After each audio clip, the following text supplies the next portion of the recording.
Why does the money supply matter? Do most Americans hate their jobs?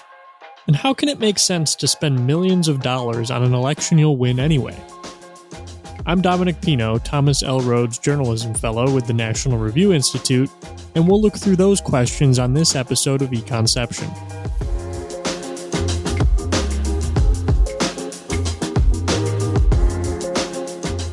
Econception is a podcast of the American Institute for Economic Research that looks at the economic issues of the day and the broader economic concepts behind them.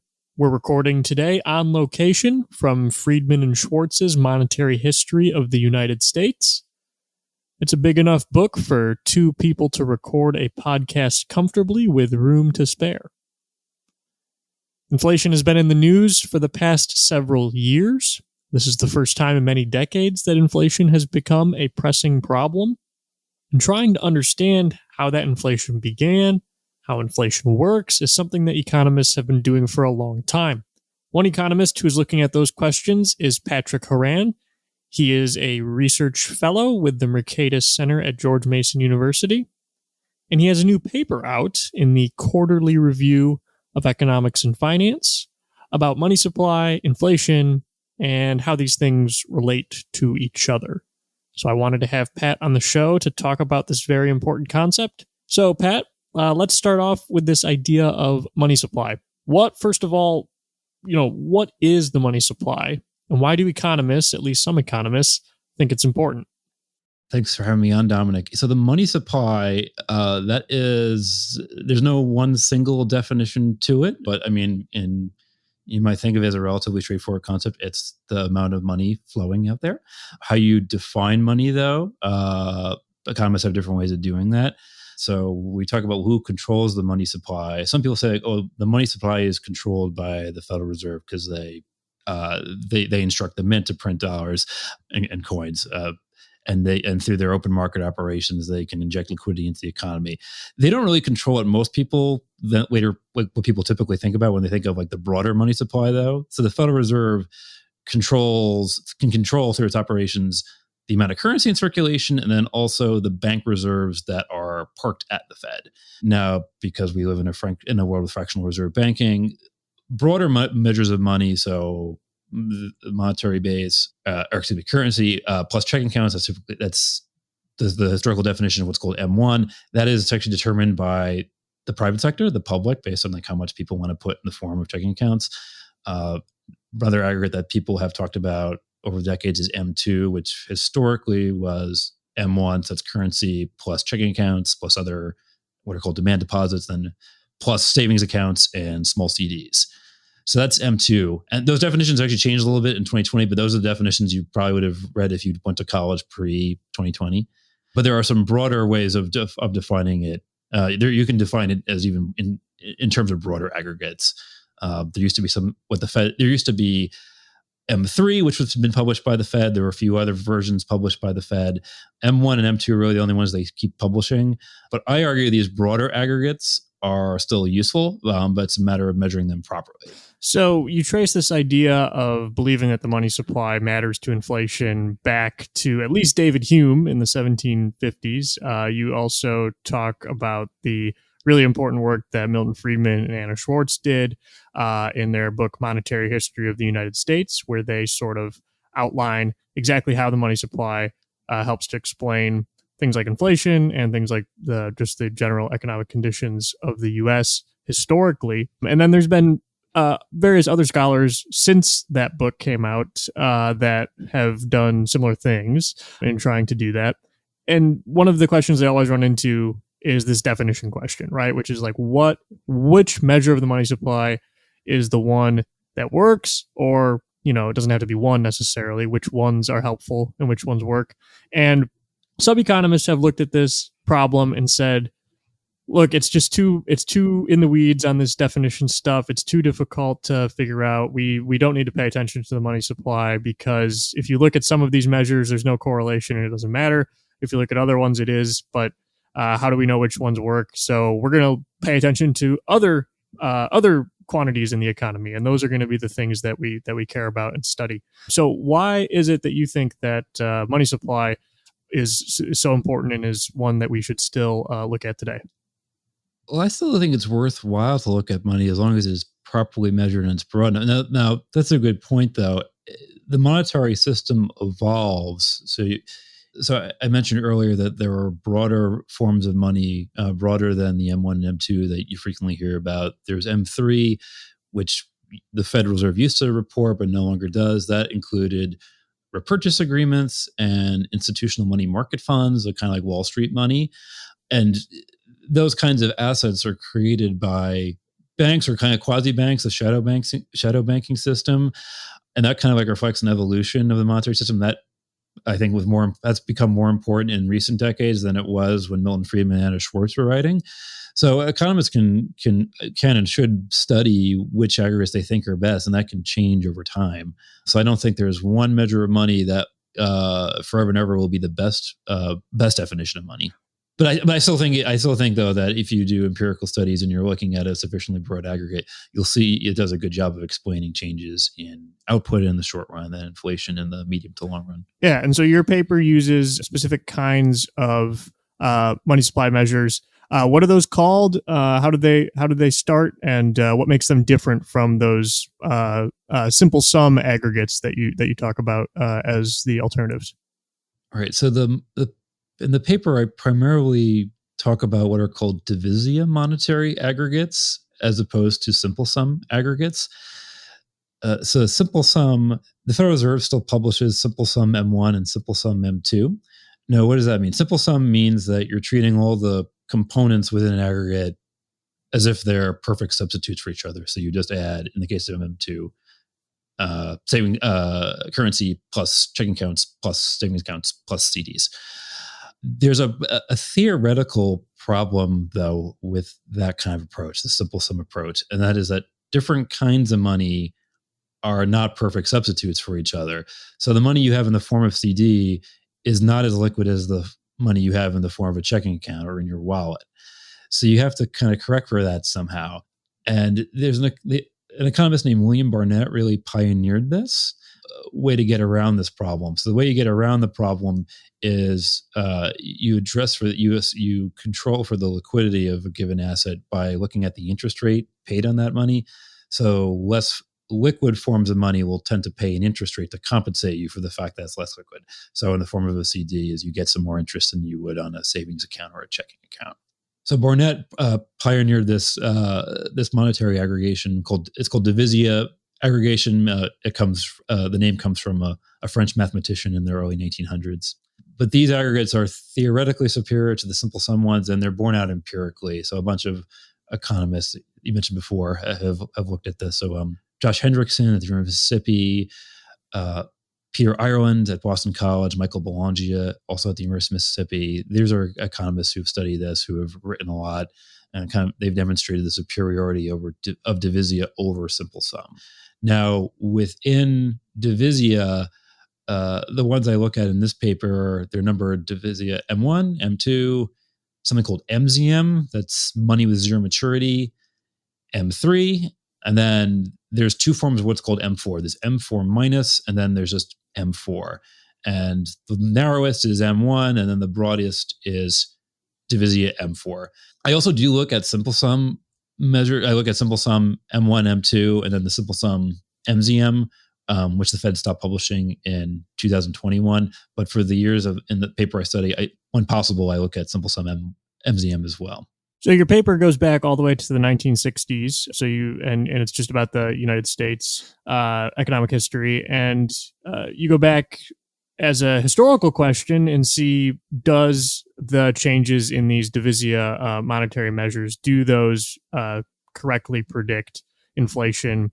Do they correctly predict short-term output? So I guess, can you take us through starting sort of at the most distant part of that history and then coming up closer to the present? Like, when we had very unstable and high rates of inflation in the 1960s and 1970s, what did these money supply measures predict, and did that map to what actually happened?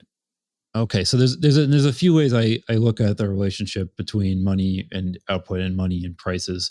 The first way is I try to kind of compute I try to discern what's what economists call the cyclical component of money versus the secular component. And you do this through what are called filters. So there's a famous filter called the Hodrick-Prescott filter. And then I use a newer filter by the economist James Hamilton, which he argues is better than the Hodrick-Prescott filter. So that approach is kind of very simple. That's so you try to get the cyclical components to each of these variables and see what's the correlation between them at different leads and lags of money. And the idea would be that money should lead output, and then with an even greater lag, with an even greater lead, it should lead changes in prices. And then I do some more sophisticated tests using different ways of measuring output, not just real GDP, which is what I generally use, but I also look at things like housing starts, unemployment, et cetera.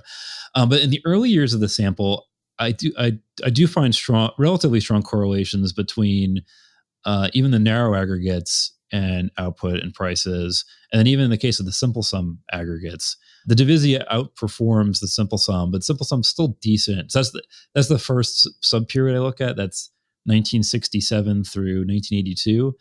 And I have to start with 1967 because that's when the data for Divisia starts. There's a nonprofit called the Center for Financial Stability, and they publish this data, and that's when they start. That's actually a good year to start at, though. It's because what economists call the great inflation of the 1960s to early 80s, it's generally they date it beginning in 1965. So 1967 is pretty close. And then I take it all the way through the period where Paul Volcker really dramatically raised interest rates a lot. He tried to rein in money growth. So a lot of people call that the Volcker shock. So that's kind of like this period of a lot of instability, great inflation through Volcker shock. So for that period, I find even close relationships among narrow aggregates and these other outputs. And then as we move on through history to today, it becomes a bit of a different story. Yeah, so after the inflation comes down in the early 1980s, it basically stays pretty low and stable really until COVID. So what does the money supply show during that period where we actually had pretty good inflation results? Yeah, so I divided it between two more periods. I do the Great Moderation, so right after the Volcker disinflation. I stopped the Great Moderation right in 2000, even though a lot of people would say you should keep going up until the Great Recession. I stopped it a little bit before just for some more data points in the final subsample, which is the Great Recession, then the 2010s, which are pretty stable more or less, and then you have the Volcker, you have the pandemic recession followed by the recent inflation surge. So in the Great Moderation period, the relationship seems to break down to some extent, particularly when you're looking at these cyclical correlations. And some people might say like, oh, the relationship between money and these other variables has fallen apart for some reason. I don't necessarily think that's what's going on. I think it's more that monetary policy got better. So when you have monetary policy that's better, it's kind of like in a house, if you have a thermostat that works well. So if you're in a house with a thermostat that works well, you're actually not going to see much correlation between the outside temperature of the house and the internal temperature of the house because the thermostat is doing a good job managing the temperature. So in this analogy, the central bank, because I'm looking at US data, the Fed is doing a pretty decent job of stabilizing inflation or nominal GDP. They don't explicitly target nominal GDP, but you could say more or less they did a pretty good job keeping it on track. So that's why the relationship doesn't seem as apparent.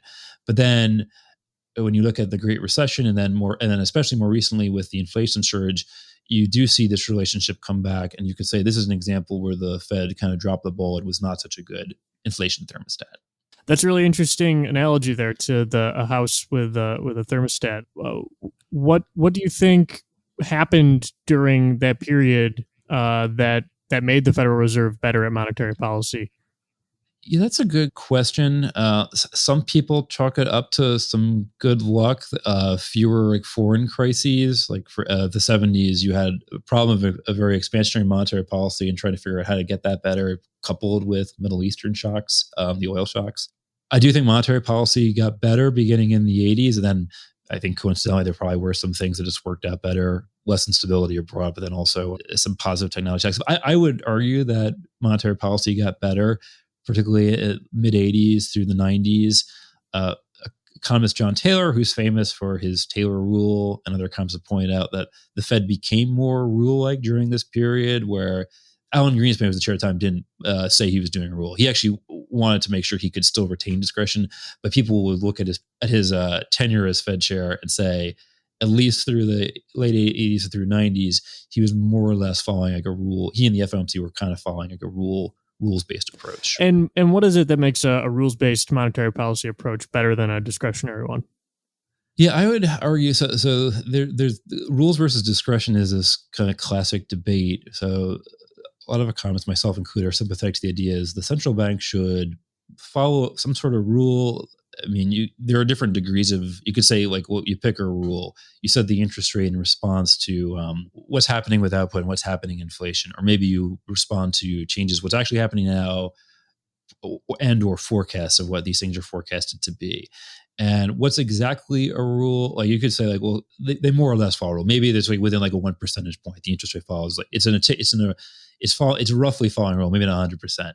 But that kind of approach is, proponents of rules will say that the central bank should try to do that. They should try not to make the perfect the enemy of the good. So even if a rule isn't perfect in every single period, every single setting, it's better to work out than a system of a lot of discretion where the central bank just tries to make decisions best it can, but it's operating with incomplete information. It's more likely to commit errors of commission.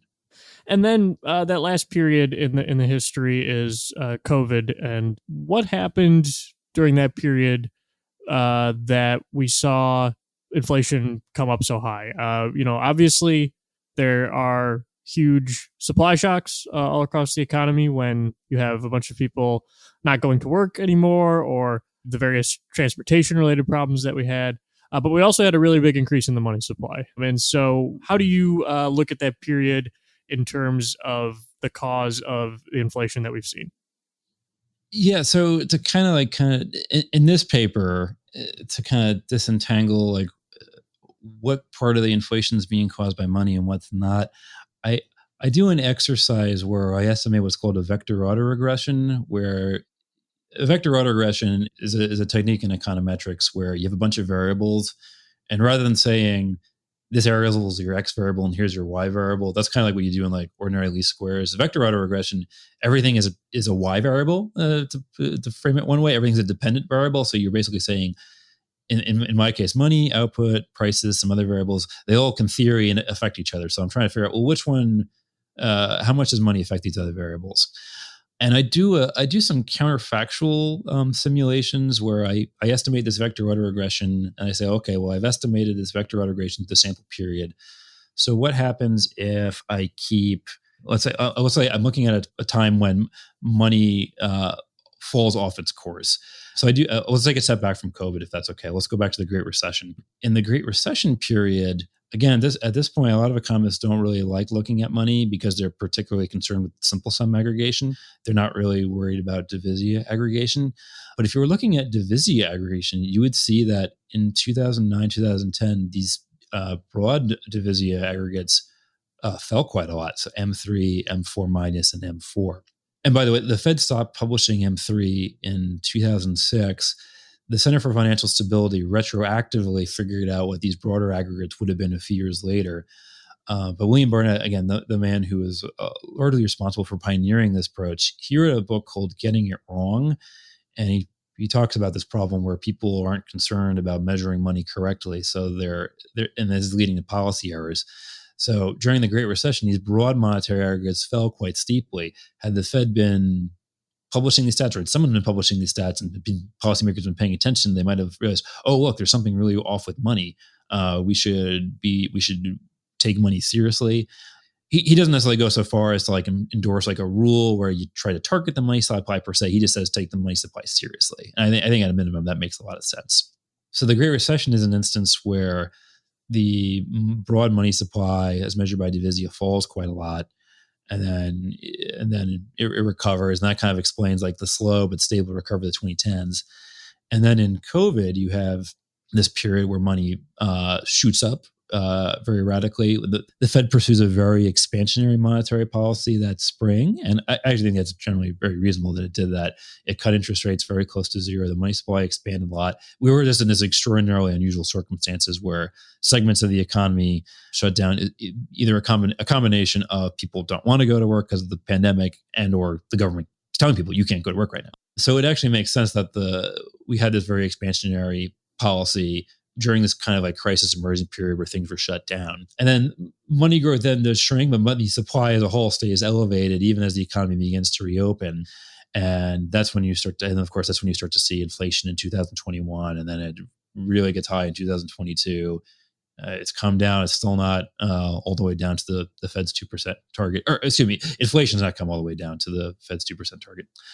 In the paper, what I do is I estimate these vector autoregressions where I have money being one variable and prices output being other variables. And I say, well, what happens if what would happen if you kept money on its target path during the Great Recession and then later again during kind of like the COVID and post-COVID period? And that's where I argue that the fall in broad money in 2008, 2009 really did contribute to the steep rise in unemployment then, and then the steep contraction in output. I'm not arguing to explain 100% of it, but a good chunk of it. So I think if those broad monetary aggregates were kept on track, the Great Recession would have been mitigated. And then more recently, I argue that the shock to the money supply in 2020 doesn't necessarily explain inflation in 2021, 2022. But if you then look at how money continued to keep growing in 2021, yes, it did. Then it explains a lot of what's going on with prices. So basically, the Fed stayed in emergency mode, expansionary mode for too long. You're arguing that they were right to do that initially, but they didn't get out of that soon enough, and as a result of that, there was a bunch of extra money sloshing around that led to inflation. Yeah, that's a good way of describing it. All right, Pat. Well, thanks so much for talking to us about this. It's a really interesting paper he's got where, really deals seriously with these measurement issues and tries to disentangle what exactly was going on through a historical lens. And we really appreciate your time, Pat, coming on and talking to us about it. Yeah, you're very welcome. Thanks for having me on, Dominic.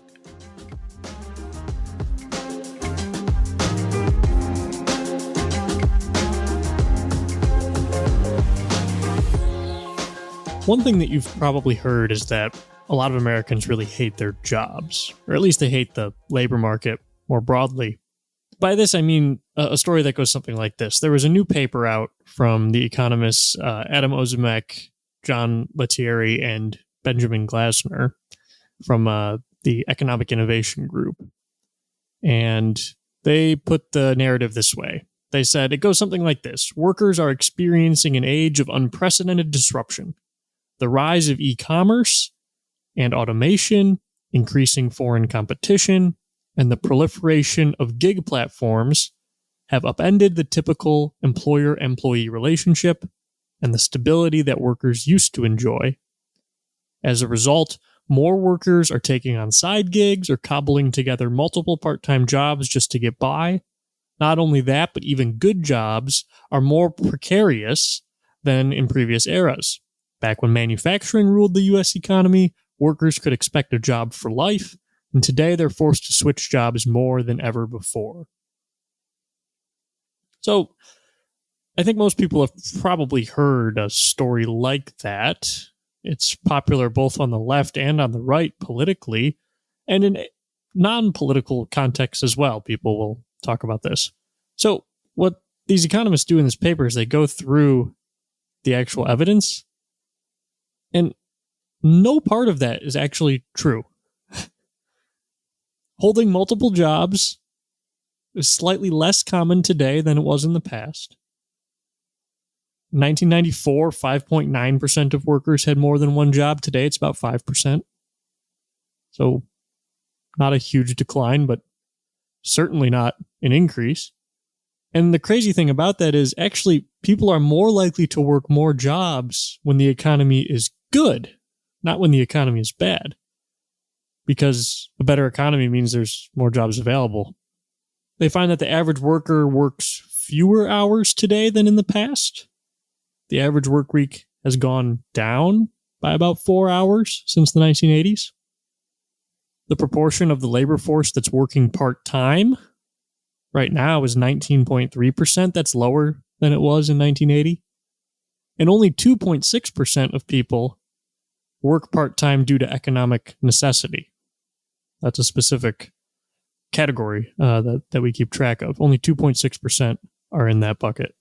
So they conclude that, the vast majority of those who work part-time do so by choice. And the vast majority of those who want full-time work can find it. Workers don't change jobs more often than in the past either. It's not true either. In 1980, 16.9% of workers said that they had changed jobs in the previous year. Today, it's about 11%. And the amount of time that workers spend at their jobs has increased. In 1980, the median worker spent 3.2 years with one employer. Now it's 4.1 years. 4/5 of workers today have paid sick leave.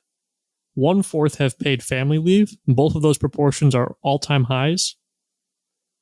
And of course, there's long-term stuff that's been really good. So like the rate of workplace injuries, for example, is about 1/3 the level it was in 1980. Workplaces are much, much safer. All of this data isn't just economists looking at Bureau of Labor Statistics output and ignoring what people actually think. Sometimes economists can be guilty of that. They say, look, the data doesn't show this, but people still feel differently. And maybe you think that's what the case is. Okay, so it might not be literally true, that narrative that we started off with, but people feel that way, and that matters. Well, they look at surveys in this paper. They also look at surveys of workers. And both Gallup and the General Social Survey have asked workers similar questions over many, many years so we can compare what they think. Half of U.S. workers told Gallup that they were completely satisfied with their jobs in 2023. Only 1/3 said that in 1993. That's a huge increase. 1/3 to 1/2 said they're completely satisfied. There was also some that said they were somewhat satisfied. If you include those, workers who are either completely or somewhat satisfied with their jobs outnumber those who are not by more than 10 to 1. 10 to 1. At no point in the survey's 3-decade history has the share of completely dissatisfied workers been larger than 5%, the survey found. The General Social Survey tells a similar story. It finds that 87% of U.S. workers are either very or moderately satisfied with their jobs. And that's true basically no matter how the economy's doing. They've been asking this question for 50 years on the General Social Survey, and the share of satisfied workers has always been between 80 and 90%. Whether we're in a recession, expansion, doesn't matter, it's between 80 or 90%. And today it's on the higher end of that range. And it's not like workers are afraid of losing their jobs either. In the early 1990s, 79% of workers told Gallup that they were completely or somewhat satisfied with their job security. In 2023, it was 88%. And if you look within the group that's satisfied, and you break down the completely satisfied and the somewhat satisfied, the completely satisfied category grew from 46% to 63%. So we're talking about nearly 2/3 of workers in the United States today, right now, are completely satisfied with their job security. Does that really sound like an economy that is scary for people? Does it really sound like people are actually afraid? Or maybe politicians are trying to tell a story about how they can come in and actually save the day. Policymakers should not be working from false narratives. It's a very different thing from a labor policy perspective to be building on a success story, right? Because it's not to say labor market's perfect. There are problems. Absolutely there are. But those problems are building on something that's working, not tear it down and start over. Because if it was really true, that narrative we started with, if that was really true, we should probably tear it down and start over. Like, that would be the reasonable thing to do. But it's not true. We need to build on what's working instead of pretending that it's all going to hell in a handbasket. Now, one of the peculiar things about economics is that when you get into the realm of politics, things get really screwy. When you don't have profit loss signals, and you don't have price signals to help guide decision making, you have to invent other ways to evaluate success and evaluate what's working. And so we see this most recently in the primary campaign, the Democratic primary in New York State. Congressional primary between Representative Jamal Bowman and George Latimer, who was challenging Bowman. Now, this election attracted lots and lots of attention because Jamal Bowman kind of has made a fool of himself a couple of different times. He was the member of Congress who pulled a fire alarm to try to prevent a vote from taking place. And he's been very outspoken with very far left progressive views, even for the Democratic Party. And so he had a primary challenger, George Latimer, who is more of just a mainstream Democrat.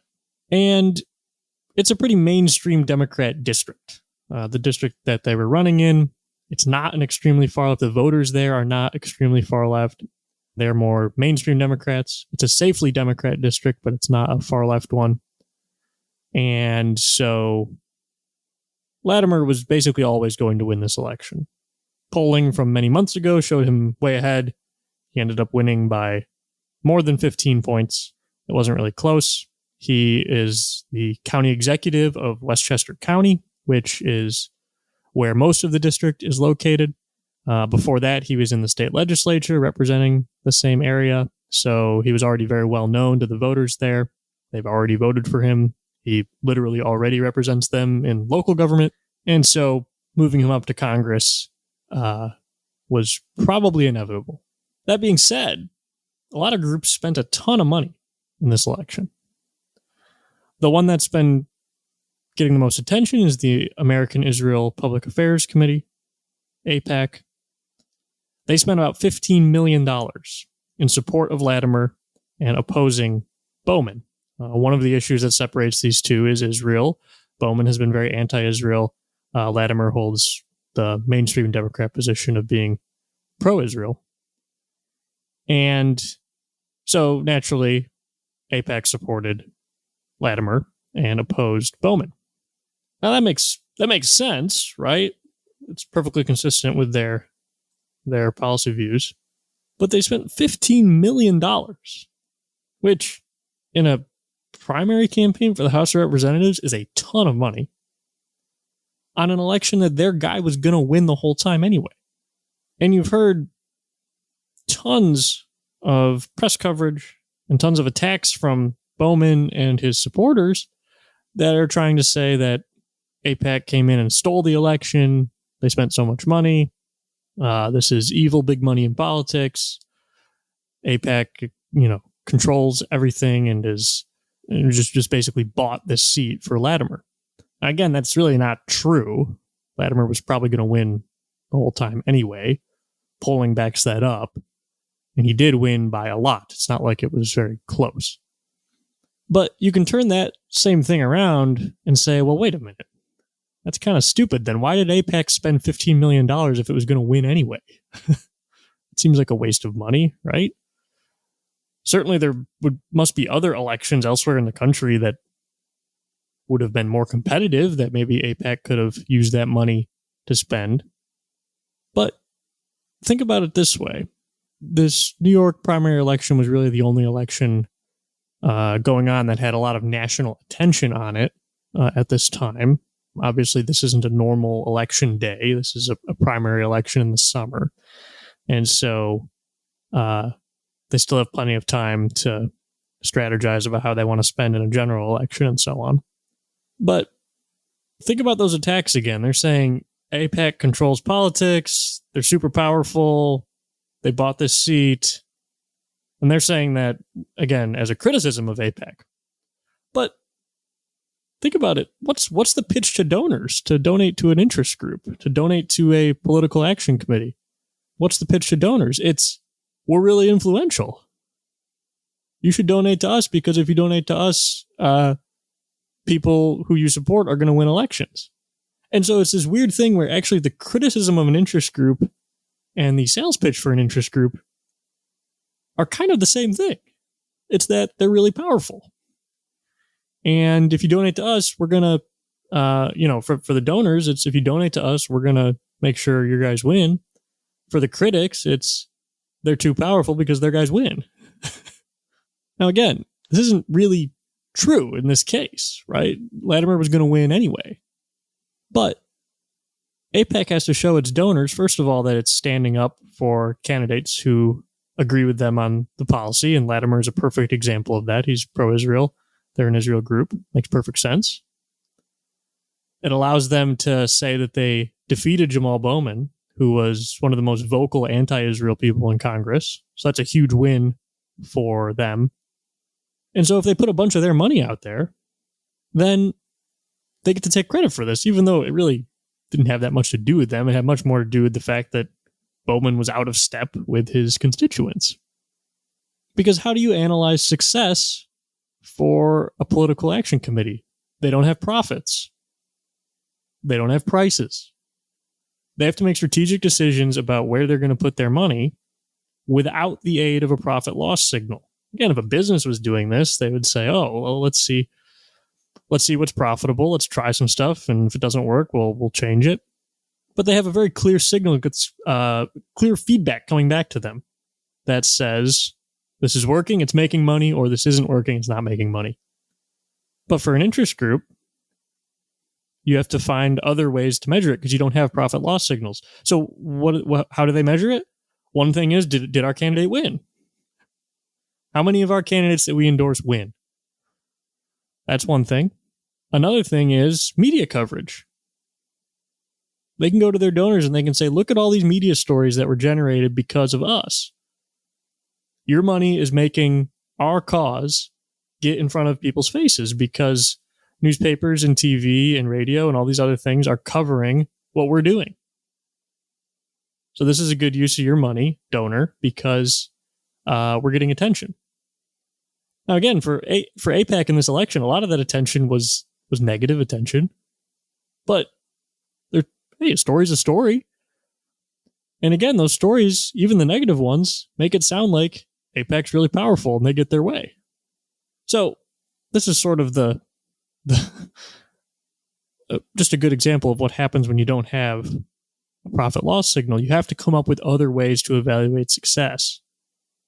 Problem is sometimes you can spend $15 million doing something that didn't change the outcome of anything and probably didn't ultimately make that much of a difference.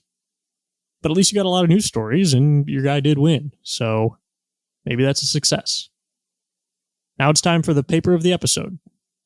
But before that, if you've enjoyed this episode, please subscribe and leave us a positive review wherever you get your podcasts. It helps us to know you enjoy the show and makes the show more visible for others to start listening as well. I let Pat pick the paper of the episode, and I have to say it's a repeat from episode 1. But the paper is so good that we're doing it again. So, from the Journal of Political Economy in 1950 by Armin Elshin, Uncertainty, Evolution, and Economic Theory. Here's Pat to tell you about it. All right. So for my favorite, I don't know if it's my favorite paper. I have a lot of papers I really like in economics, but the paper I want to talk to you about today is called Uncertainty, Evolution, and Economic Theory by Armin Elshin. Armin Elshin was a great economist at UCLA, particularly in the mid to latter half of the 20th century. And I like this paper, and I apologize to listeners because Dominic, you had mentioned right before the show that this is the paper you talked about because you were very excited about it. So I'm glad we think similarly. But yeah, I want to talk about this paper because I think it's people should be familiar with it, particularly those who study economics. So the point of this paper is Elshin wants to say, hey, in this standard approach to economics, particularly more microeconomics or price theory, we say firms maximize profits. So in this model, you have these like kind of hyper-rational firms who do a really good job forecasting, and they incorporate all the relevant information. And Elshin says, I think there's a better way to look at this. And the better way to look at it is to say, firms kind of behave more like organisms in biology. First of all, they live in an uncertain world, so you can't just forecast everything perfectly. And in reality, not everyone is super rational. So a better way to look at it is rather than saying we're maximizing profits, we're seeking what equals realized positive profits. So firms mimic each other. They kind of behave more like organisms in the environment. They're making mistakes, but they're engaging in a trial and error process. But this is how our economy evolves. There's this profit and loss system where some firms don't make it, they lose money. And by the way, it's not even necessarily that they were dumb and that's why they failed or they made a lot of money is because they were smart. It could just be that there was some luck too, and I think that happens in random environments. So that's kind of the gist of the paper. I like the paper because when I took micro theory, I thought, well, it's kind of abstract to say there's consumers maximize utility and producers maximize profits, and they have these functions that are constrained optimization problems, and they just solve for them. And isn't that awesome? They're doing calculus and they're figuring it out. No, I like this evolutionary approach more. By the way, I think it still leads to kind of like the same like end results as like what you learn in typical micro. But I like this biology approach more. I think it's more accessible, makes more sense. I really think like all undergraduates should read it. Uncertainty, Evolution, and Economic Theory by Elshin. Read it. That's all for today. Remember, the economy is complicated. Nobody has all the answers, but markets work.